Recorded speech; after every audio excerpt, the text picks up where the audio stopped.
السلام علیکم ناظرین، آج ہم کنوز عثمان سیزن 4 کی ایپیسوڈ 55 دیکھنے جا رہے ہیں۔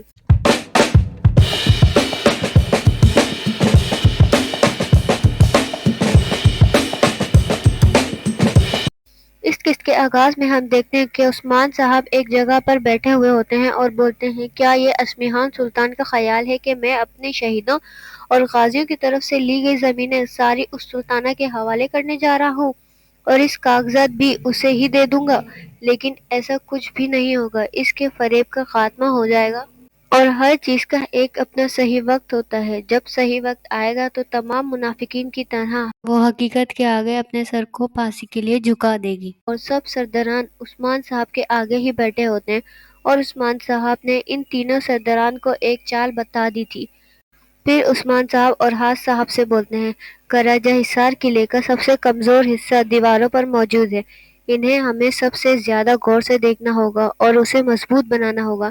امیران صاحب کو قلعہ حصار قلعے کا سب سے کمزور حصہ مشرق کی طرف اس کا دروازہ ہے، اور ہمیں اس سے بھی دیکھنا ہوگا تاکہ جلد از جلد ٹھیک کریں۔ اور پھر شاہین صاحب کو عثمان صاحب بولتے ہیں کہ بلیجک کا سب سے کمزور حصہ شمال کی طرف سے داخلی دروازہ ہے، اور ہمیں تیر اندازوں کی تعداد 3 گنا زیادہ بڑھانی ہوگی۔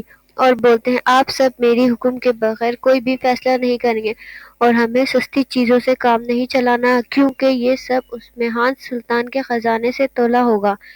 پھر بولتے ہیں، چلیں، ہمارا جہاد مبارک ہو، اور پھر تینوں سرداران چلے جاتے ہیں۔ پھر ہم دیکھتے ہیں کہ والدہ سلطانہ کے دسترخوان کے پاس ترگت صاحب بیٹھے ہوتے ہیں، اور پھر ترگت صاحب بولتے ہیں، ہم کس کا انتظار کر رہے ہیں والدہ سلطان؟ کیا عثمان صاحب آ رہے ہیں؟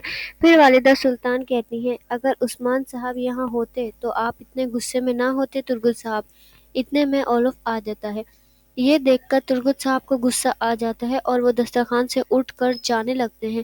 پھر اولف ترگت صاحب کو دیکھتا ہے اور بولتا ہے، رک جائیں آپ ترگت سردار، ہمیں اس طرح خوش آمدید کیے جانے کی عادت نہیں ہے، آپ بیٹھ جائیں ترگت صاحب۔ یہ سن کر ترگت صاحب بولتے ہیں، نہیں، میں نہیں بیٹھوں گا، یہ سب مجھ سے برداشت نہیں ہوگا۔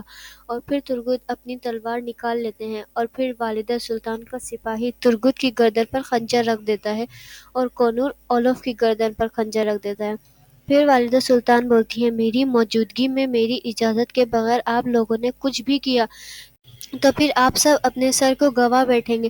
یہ سن کر ترگت صاحب بولتے ہیں، میں اس کمینے کے ساتھ ایک ہی میز پر نہیں بیٹھوں گا، اس کے ساتھ بیٹھنے سے اچھا میں اپنا سر گوا دوں۔ پھر والدہ سلطان بولتی ہیں، یہ اولف بازنطینی کماندر ہے جو کہ کماندار کانتا کوزنوس کے ساتھ ہے۔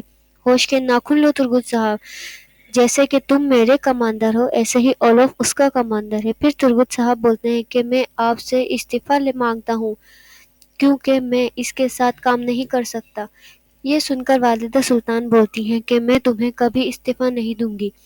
پھر ترگت صاحب بولتے ہیں، آپ مجھے مار دیں والدہ سلطان۔ پھر والدہ سلطان کھڑی ہو جاتی ہیں اور بولتی ہیں، اس کی کوئی ضرورت نہیں ہے، آپ ایک سمجھدار انسان ہیں اور اب ہم سب ایک ہی ساتھ کارروائی کریں گے۔ پھر ہم دیکھتے ہیں کہ باورچی خانے میں عثمان صاحب اپنے سپاہیوں سے مل کر گوشت کاٹ رہے ہوتے ہیں۔ اتنے میں خواتین آتی ہیں اور بالا خاتون بولتی ہیں، ماشاءاللہ، اللہ آپ کا کام آسان کرے، اور پھر سب خواتین وہاں سے چلی جاتی ہیں۔ پھر عثمان صاحب اختیمور سے پوچھتے ہیں کہ تم نے الجیجے کو واپس کیوں بھیجا؟ پھر اختیمور بولتا ہے، سردار، اس نے سوچا تھا کہ میں کسی اور سے شادی کروں گا اور اس نے مجھ پر یقین نہیں کرا، اور میرے لیے کسی اور سے شادی کرنا ناممکن نہیں تھا، اور میں نے اسے سب کچھ بتایا بھی تھا۔ کیا میں غلط تھا چچا؟ یہ سن کر عثمان صاحب بولتے ہیں، تمہارا دل تمہارا رہنما ہے۔ اور پھر ہم دیکھتے ہیں کہ والدہ سلطان اولف سے کہتی ہیں کہ اولف کے آدمیوں نے سرداران کے قلعے بھی لے لیے ہیں۔ اور پھر کراجہ حصار میں اور حاج صاحب کو دکھایا جاتا ہے، اور وہ اپنے سپاہی سے بولتے ہیں، تمام دیواروں کو مضبوط کر لو اور تمام دیواروں پر سپاہیوں کی تعداد بڑھا دو، ہم کسی قسم کی غلطی برداشت نہیں کر سکتے۔ اور پھر اتنے میں اولف کا سپاہی آ جاتا ہے اور وہ اندر آ کر بولتا ہے، ہمارا والد سلطان سے معاہدہ ہے اور ہم وہ آپ کے لیے لے کر آئے ہیں۔ اور پھر اورحاج صاحب کو خط دیتا ہے اور اس خط پر لکھا ہوا ہوتا ہے کہ اب ہم مل کر کراجہ حصار پر حکومت کریں گے۔ پھر اسی طرح بلیجک میں بھی ایک کماندار آتا ہے اور بولتا ہے، اس پر ہم ساتھ مل کر حکومت کریں گے۔ اور پھر شاہین صاحب بولتے ہیں، ٹھیک ہے۔ اور بالکل اسی طرح قلعہ حصار قلعے میں بھی ایک سپاہی آتا ہے بولتا ہے اس پر ہم مل کر حکومت کریں گے۔ یہ سن کر دمیرہن بولتے ہیں ٹھیک ہے، اور بولتے ہیں والدہ سلطان کا حکم ہمارے سر پر۔ اور وہاں والدہ سلطان کہتی ہیں سرداران عثمان صاحب ہماری چال کو بگاڑنا چاہتا تھا۔ ہم سب اولف کا شکریہ ادا کرتے ہیں۔ اور سلطانہ کہتی ہیں اس کے لیے ہمارے پاس ایک شرط ہے، آپ سب لوگ معصوم لوگوں کا بالکل نقصان نہیں پہنچائیں گے۔ یہ سن کر اولف بولتا ہے جب تک میرے اندر سانس ہے میں معصوم لوگوں کی ہمیشہ حفاظت کروں گا، خدا اور اس کے بیٹے عیسیٰ کی قسم۔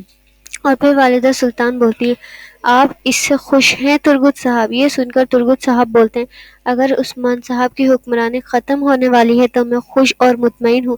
چلو اب مسئلے حل ہو چکے ہیں، اب آپ بیٹھ جائیں اور کھانا کھائیں۔ ان کی یہ سب باتیں کونور سن رہا ہوتا ہے۔